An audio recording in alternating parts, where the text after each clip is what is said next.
Nous devons toujours nous rappeler que c'est le Saint-Esprit qui a écrit la Bible. Et le Saint-Esprit est toujours cohérent par rapport aux principes spirituels. Peu importe où, quand, comment, le principe reste exactement le même. Josué fit partir ses espions, qu'avait déclaré le Seigneur. Toute la terre est devant vous, je vous l'ai donnée. En ce jour, je commencerai à t'élever à la vue de tout Israël. C'est une immense plénitude qui est en vue. Alors sûrement, il doit y avoir là quelque chose de très digne d'honneur. Pas du tout. Rahab, une courtisane, est la clé de la situation tout entière. Une femme sans réputation, plutôt avec une mauvaise réputation, qui n'avait aucun statut dans le monde. Cependant, tout est lié à elle. C'est la souveraineté, c'est la grâce.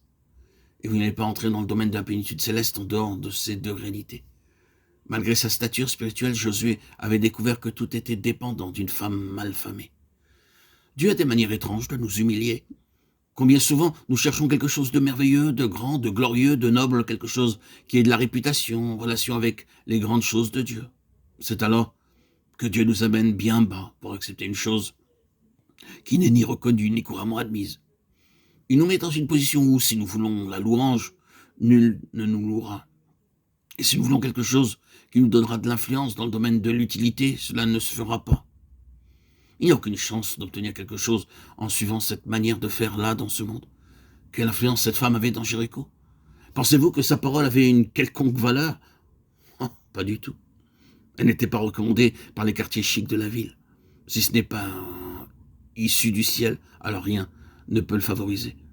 Nous n'obtenons aucune aide. Nous sommes plutôt en dehors de toute cour influente. Nous n'avons aucune issue, aucun terrain privilégié ici-bas, si ce n'est dans le ciel. Josué n'a pas obtenu l'aide des gens influents dans cette affaire. Tout vient du ciel. Il est souverain ou pas du tout. Et c'est par la grâce. Car Rahab est dans la généalogie de Jésus-Christ. C'est merveilleux. Quand vous considérez la généalogie du Nouveau Testament, Rahab, oh, quelle grâce. Qui est ce qui peut recommander Rahab? Qui peut la mettre dans le récit inspiré dans les Saintes Écritures, dans la lignée de Jésus-Christ? Rien, sauf la grâce. Et cela vient du ciel. Et il en est toujours ainsi. S'il doit y avoir quelque chose avec une réelle valeur, ce sera à cause de la grâce souveraine, et de rien d'autre. Aucune autre recommandation.